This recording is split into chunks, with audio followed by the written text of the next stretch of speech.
Right. Okay. Good news. Good news. Good news.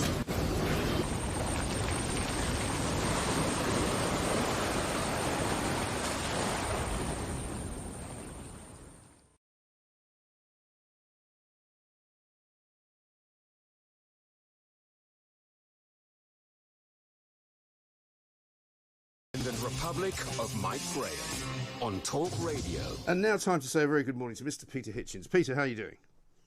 Well, so far so good, thank you. Right. Suitably admonished, I take it, by Ipso for your ghastly and ludicrous opinion that the mask-wearing study in Denmark actually said that there wasn't really very much difference in wearing one or not. Yeah, the fascinating thing about this, I should point out here that most people wouldn't even know it happened if I hadn't taken very energetic steps to publicise it yesterday, because you're probably aware that an Ipso ruling is published in the newspaper, in our case on page 2 at the bottom. It didn't name me. It's written in, well, how should I say, it's not perhaps the most enthralling part of the Mail on Sunday, which is, as you know, an enthralling newspaper. It is. So I drew attention to it because it seemed to me that the Press Standards Organisation, which is a body whose existence I defend because the alternative is almost certainly government regulation, has moved into the regulation of opinion. I've written in the Mail on Sunday 2 things about the Danish mask study, which eventually was published after much delay last November. The first one was a factual account, which has not been challenged or criticised. The second was a very brief sideswipe at it in the middle of an article about Facebook and censorship, interestingly enough. And actually, the words were in brackets. And yet this has led to this extraordinary censure. There's not an apology. It's just the paper is, under the terms of its agreement with Ipso, which we're obliged to do this, has published the Ipso ruling on it. Which I urge people to read. I have myself photographed it and put it on Twitter, and I think there are other ways in which you can easily access it, presumably from the Ipso website. But the fact is that here's the simple point, and I've made this many times. Before the Danish mask study, which was conducted in the spring of 2020, got underway, the general accepted position, both by the British government and the World Health Organization, was that masks didn't really do much good. So there was no reason to believe that they did. And so when this study, which eventually, after recruiting about 6,000 participants, actually compared the outcomes in about 5,000, half of whom had worn masks and half of whom hadn't, as to how many had become infected, they could find that there was no statistically significant difference between the two. Now, obviously, this doesn't go into the question of whether masks protect others, but in terms of whether they protected those who wore them, there was no advance on the previous default position, which was no. And there has yet to be any serious experiment on the widespread claim that they protect others. It remains a claim. So yes. There you are. But what's interesting, Peter, and you'll remember this from the days back when we were kind of taken off YouTube, and there was a lot of nervousness around things that could not be said and things that could not be published. Whereas the whole situation has moved on now to the point where I think most people would certainly agree that there is no consensus, certainly on the wearing of what would be regarded as rather flimsy masks.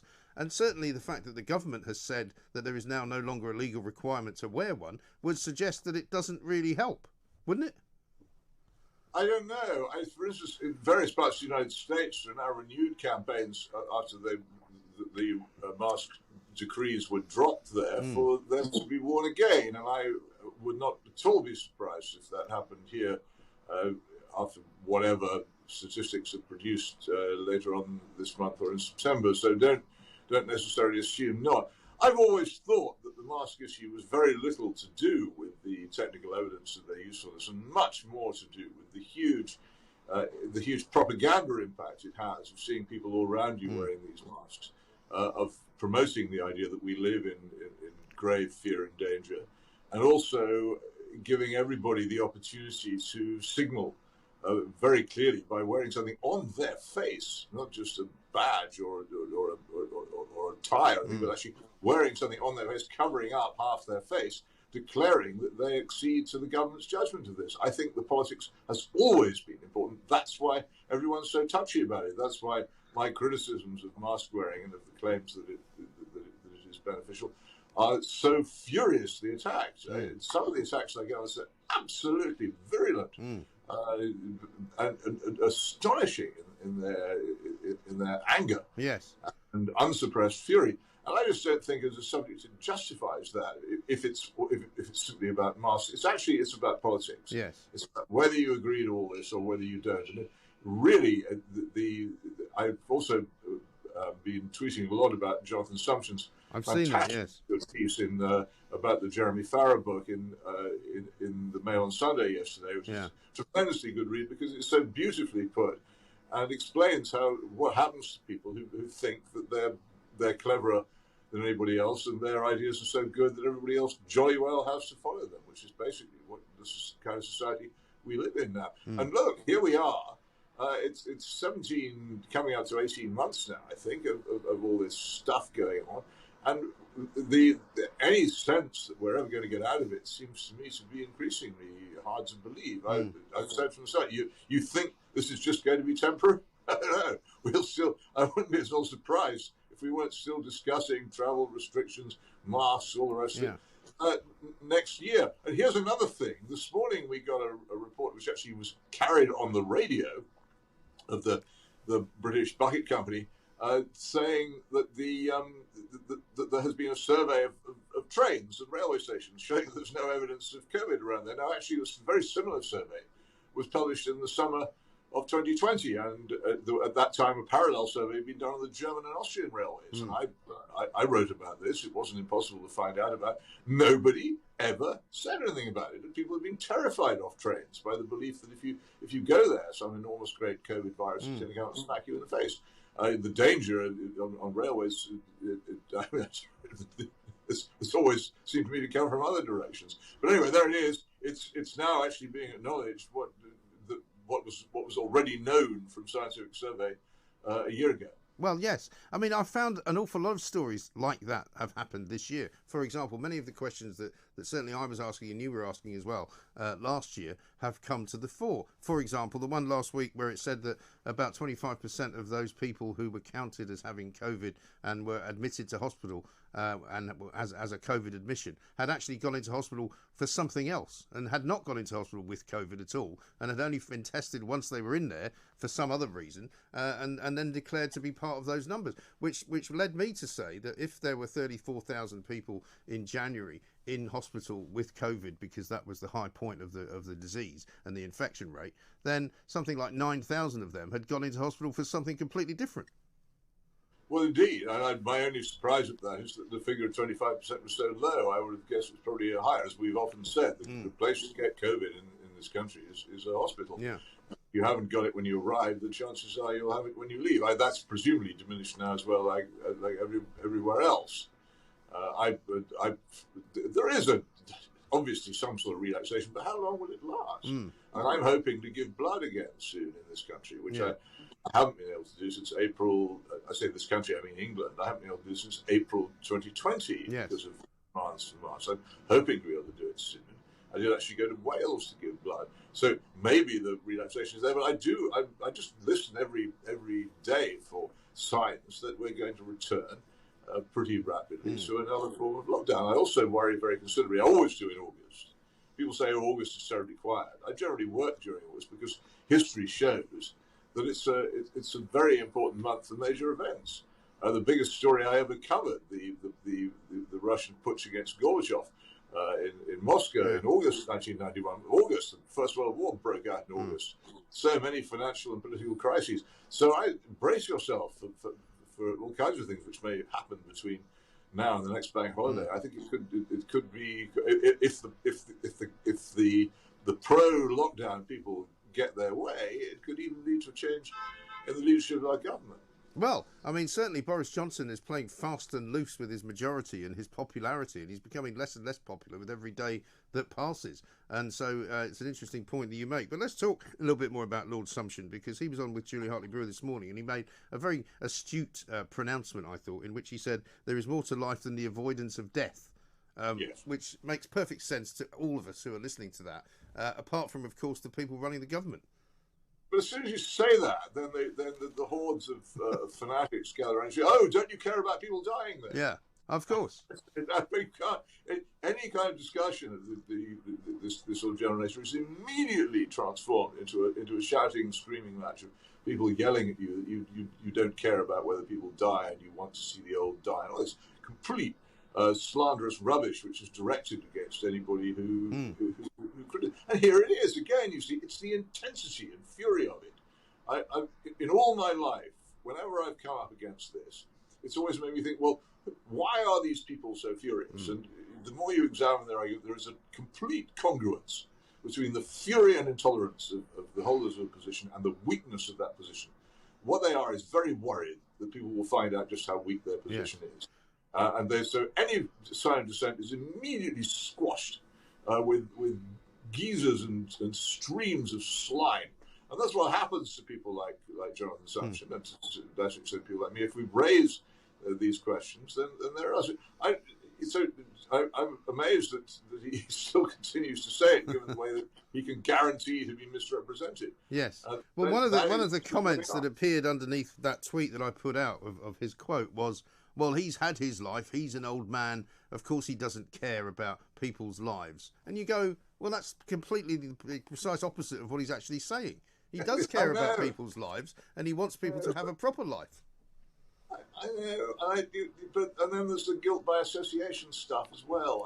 You say about somebody that what he said is sensible, and then later on he says something that isn't sensible. So you're immediately made responsible as guilt by association smears for the unsensible things that he said. You haven't endorsed them. These are the techniques of totalitarians and show trials, thought policemen, not the techniques of rational, scientifically minded people in a free society. And here again, the sky is darkening.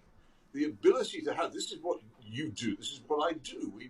We make our living. The best part of what we do is enabling rational, informed discussion of major issues in public. And this is becoming harder and harder. I say yesterday I actually got semi-officially censured for expressing an opinion. Yeah. Well, people say, "Oh, well, that's Hitchens. He deserves everything he gets," and I understand that people feel that way about me. I am the hated Peter Hitchens, but they should realise that if the principle is accepted, that even semi-official bodies such as IPSO can censure someone for expressing an opinion, then we are here on a slope which is not so much slippery as an avalanche towards the end of proper freedom of speech. Once this kind of thing happens, people can take two attitudes. One, they can say, "Well, we've got to fight against this." The other, which is much more likely, is to say, "Oh, well, I don't want that to happen to me, so I'll be more careful about what I say." Yes, but that's the other thing as well, isn't it? Because in addition to being very vitriolic and angry and furious at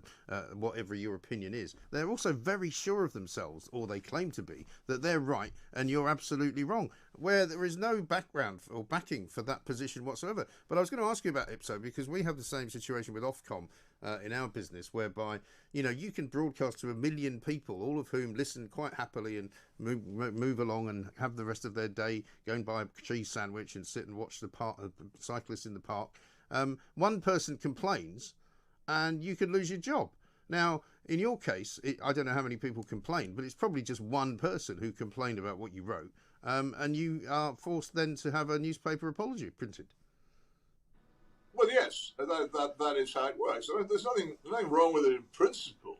I think that we are very bound to try to be as accurate as we can and to tell the truth. And the clause under which I was censured was actually an accuracy clause. That's what I object to.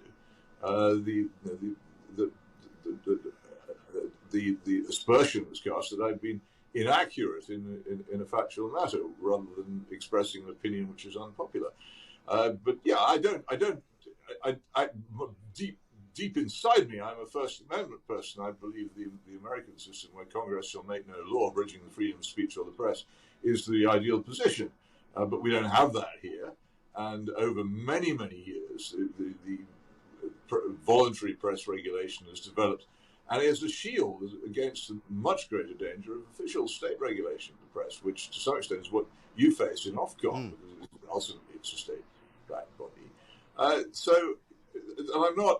I think that to prevent this kind of thing, then we have to behave extremely well in terms of being accurate. But once that gets extended into the area of expression of opinion, then I think we're a wholly different region of press regulation and a wholly different kind of society from the one in which I grew up. Yes, I think that's right. Peter, stay with us for a moment. We're just going to take a little break. Peter Hitchens with us, Man on Sunday columnist. We're going to talk about trains, we're going to talk about planes, we're going to talk about automobiles, and all manner of things coming next on Talk Radio. The Independent Republic of Mike Graham on Talk Radio. Welcome back to the Independent Republic of Mike Graham, right here on Talk Radio. Also available, of course, on TV. Talk Radio TV is where you need to go. TalkRadio.tv is where you can find the app as well. We're talking to Peter Hitchens, Man on Sunday columnist. Just before we move on to trains and other forms of transport, Peter, I just wanted to remind you that back in the point at which last year people were questioning an awful lot of what you were saying, I remember Facebook putting a warning on one of our interviews in which it said some of the information in this article may be misleading, which really annoyed me, actually, because I thought to myself, hang on a minute, between us we've got probably, nigh on 100 years of, maybe not quite that many, but not far off 100 years of experience in the media and in dealing with these various stories that we've been covering. And some dweeb in California with a couple of hairs on his chin has decided that it might be misleading because it mentions something to do with COVID that they don't agree with. And I thought that was the purview of Facebook rather than actual proper organisations like Ofcom and IPSO. Well, there you are then, you see. But I just do feel that it happens, as always, by the process of salami slicing. One small piece here, one small piece here, but in the end, the whole sausage is gone. Yeah. And there was a certain amount of outrage over what Facebook did, but in my view, nothing like enough, and Facebook remains immensely powerful and unrestrained force in our society for whatever it is a force for. And the general attitude in our trade, the general attitude in public opinion is one that the area of things which can be discussed should grow narrower rather than wider. Does that mean that that's the way it's going? Does that mean that you would hesitate to endorse the government's plan on this new online safety bill, in which they claim that they're going to threaten some of these big tech companies with massive fines if they don't control certain aspects of what they do? Well, things often aimed against bad things often backfire on those who do them. The classic example of this is slightly different, but the national curriculum, which the Conservatives tried to impose on the schools, has ended up by being yet another way by which, how shall I put it, left-wing ideas have been increasingly inserted into the education system. So that didn't work. If you make it a principle you're going to start fining people, then how long will it be before those fines are turned against the sort of people that you and I think more highly of? I'm wary of it. I don't quite know what is the right approach to Facebook. I think that in the original sort of trust-busting years of American government, when American governments thought it was their duty to curb overmighty subjects, it would probably have been broken up. But I don't know whether any government now has the power to do that. Our modern sovereign governments, perhaps with the exception of the Chinese, who don't seem to have any objections to censorship, are any modern sovereign governments in existence with the actual power to break up these large bodies? I'm not sure that power even exists. No, they are so big. I remember when I was a Labour correspondent, everybody said, well, the trade unions were overmighty subjects. They came to an end pretty much in the Thatcher era because we stopped having any industries in which they could recruit members. But this doesn't look like the Facebook and the rest of the tech giants don't look particularly vulnerable to me to any obvious political or economic wave. And I fear their power. I think it's very worrying for free society. Yes, I think that's right. Let's just end with something that amused me in your column this week, which was your recommendation that the rather ludicrous idea of hooking buses up to overhead cables was actually something that had already been invented some decades ago. It was called a train. Yeah, everybody's constantly moving towards inventing this fantastic thing called the railway train. Yeah. The cleverest invention in transport ever, fantastic, but which we in this country madly destroyed in the 1960s and continue to treat like the poor relation of our transport system. It is, everything about it is so good. And the key thing about it, I keep saying, the friction between a steel wheel and a steel rail is so much less than that between a rubber tire and a tarmac road, that the use of energy by railway transport is enormously lower. Leaving aside all the other things, it looks nicer, it doesn't make so much noise, it doesn't create so much stink, it can be fed by electric power gained from practically anywhere. Yet, we have a department for roads, which is almost hostile to railways. If it can't actually close them down, it breaks them up into mad, impossible, illogical arrangements where the trains are run by different people from the track and all the rest of it. There's a hatred of railways around the world among bureaucrats and governments. South America is now practically devoid of them, for instance. Only really in Western Europe and Russia and China are they still even an important means of transport. And yet they are so good. Why is it we can't recognize this? Railways everywhere, Cape to Cairo, Moscow to Jerusalem, Paris to New York under the Bering Strait. Build them, electrify them, and travel by them, and send your goods by them, and see just how many benefits society gets. But we won't do it. It's crazy. I know, it really is. Peter, great to talk to you as ever. Thank you very much indeed. Peter Hitchens there from the Mail on Sunday, making perfect sense as ever. But yet, people still have to have him apologise for things that he said because they don't think that his opinion is right. How ridiculous is that? 0344 499 1000. You can have any opinion, of course, on this show because we are